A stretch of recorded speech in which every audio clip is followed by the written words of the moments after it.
Welcome to Augusta.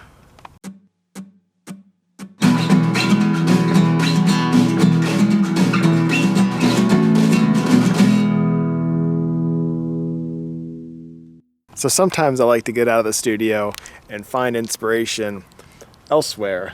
Augusta, if you don't know, is about 2.5 hours away from Atlanta. Oh, there's rustling in the trees over here. And so I got out of the house to go see some alligators, go see some wildlife, and drove 2.5 hours to walk on a boardwalk trail through the swamp. And here we are. One problem. It's flooded. So hopefully there's a little bit more to this park than this trail. But we are at the Phinizy Center in Augusta. Paige is here. Hi. And we gotta find some dry land. We can see the trail that is flooded over on the other side of the swamp here. And I wish we could be out there because it looks super cool. But we are along the side of the road that goes up to what we hope is a visitor center of sorts. So we can get the lay of the land here at Phinizy Nature Swampland State Park Incorporated.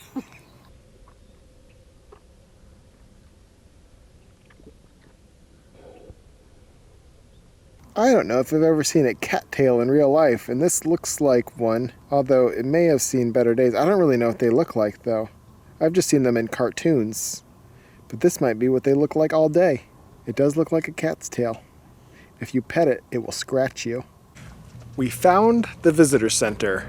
It was not flooded in that section, but this whole area is a flood zone, and it is currently doing its job by holding all the flood waters and all the excess rain waters that have happened here in Georgia over the past 2 weeks. But we are on our way out to the wet cells, which are basically retention ponds, and we were told we could see cool things out here if we're real careful and keep an eye out. That's what we're going to do.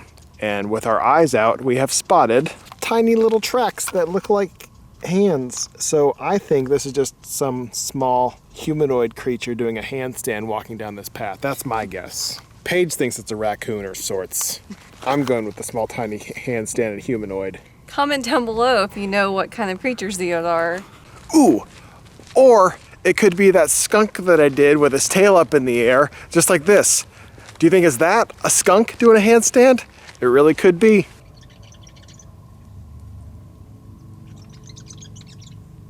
I see some sort of bird in that tree right there, but I'm not close at all to it, so I can't tell what it is.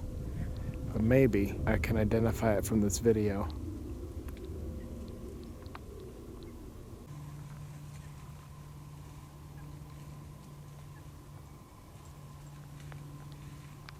We're walking down the trail in the constructed wetlands is what they call it. And every little tuft of grass that we pass seems to have something living inside of it. We just hear little footprints, rustlings, unidentified chirpings, splashes of water that we can't see. Everywhere we go has some hint of wildlife in or around it. We're gonna see something. I just don't know when or what it's gonna be. I saw a possum. We did see a possum. I think I got it on camera, but I don't know. But we have confirmed seeing one possum. The water here is as smooth as glass, not a single ripple.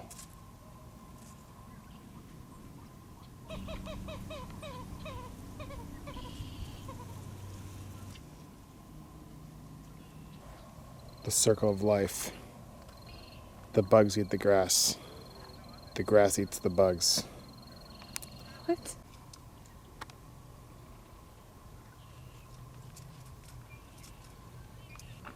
Two little ducks. Hearing this? And whatever this noise is.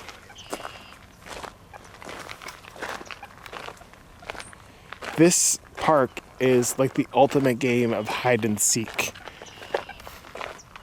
Except we are never hiding and forever seeking. I just found this little white egret flying across the top.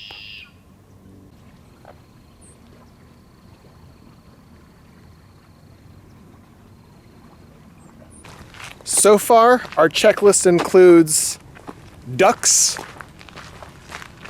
blue heron, and a possum. Possums! Or a possum. A singular possum. Plus we've seen lots of birds. I just saw a red-winged blackbird, but wasn't able to get a video of it. So I'm probably gonna cut this part out. I don't even know why I'm talking to the camera about this, because if I can't show you, why tell you? As we were driving into this place, we saw a water treatment area. So I don't know if this is any part of it, but it's a little fenced area, and the waterfall just goes straight into the earth. It's probably just a drainage hole, because this is what, like I said, the constructed wetlands. And there was a little diagram in the restrooms that showed what that actually means and how the water is filtered from this constructed wetlands area to go into the natural habitats surrounding it. But I gave it a passing glance. Without further ado, I present to you Duck Lake, the straight to DVD version of the classic Swan Lake. I'm often asked where my inspiration or where my ideas come from, and it's really a hard question to answer, because my inspiration is everything that I see and do and what makes me laugh and things that I find interesting and how I want to put my filter, my vision, what I see. I want to put that filter on the world around me. My inspiration comes from my experiences, and it's important to get out there and experience things. But doing things like this for me is important because this is where I get my ideas, where my mind is cleared, and where I'm able to get a fresh start, think about what I'm doing, and get back into the studio and really put some work in.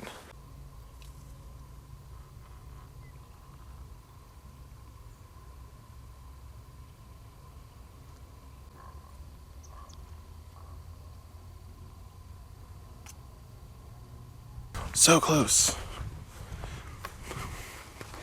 So like I said, we're walking through the constructed wetlands, which is a man-made retention pond wetland kind of ecosystem thing that's going on right here. And it has something to do with water management. But just to describe it to you, it's like there's these big, larger than football size, I mean, it's probably like each little retention pond is probably like 10 to 15 football fields. And there's these raised pathways that go between them, and each little area has ponds and animals and ducks and egrets and herons and supposedly alligators and other creatures like beavers and little handstanding humanoids walking and living amongst them.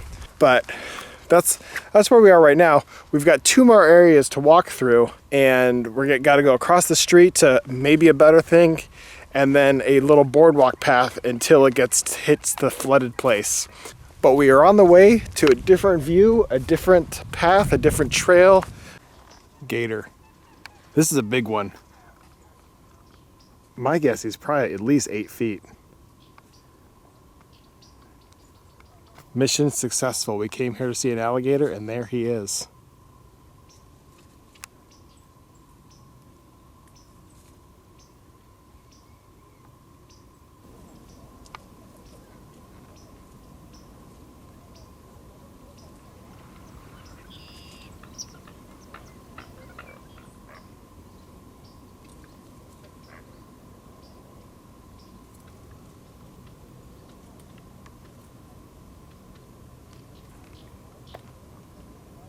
This is the first time I've ever seen an alligator in the state of Georgia.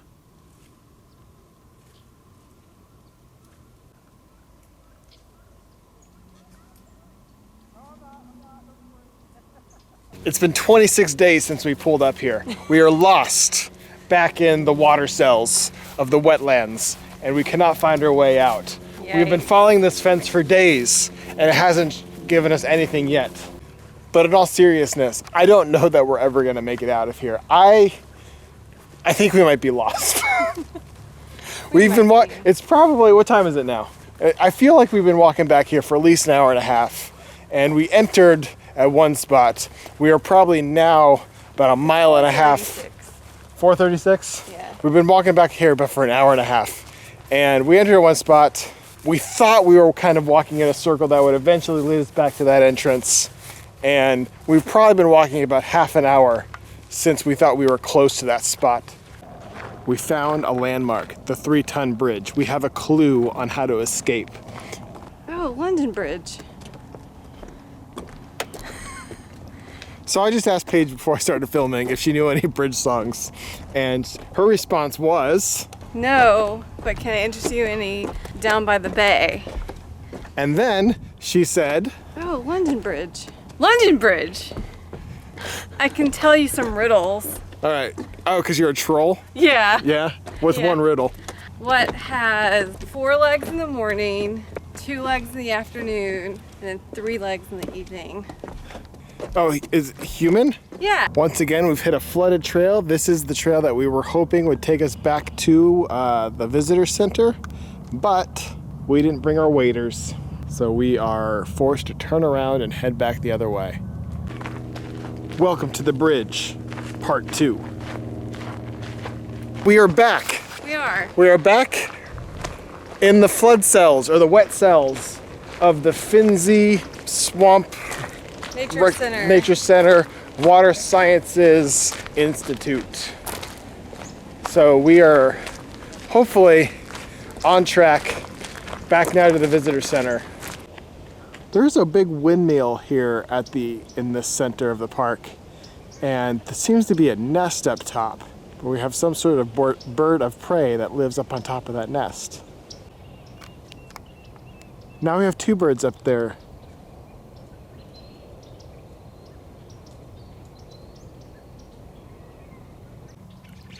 I found another red-winged blackbird, and there it is. You can see his little red-winged patch on the side to identify him as such.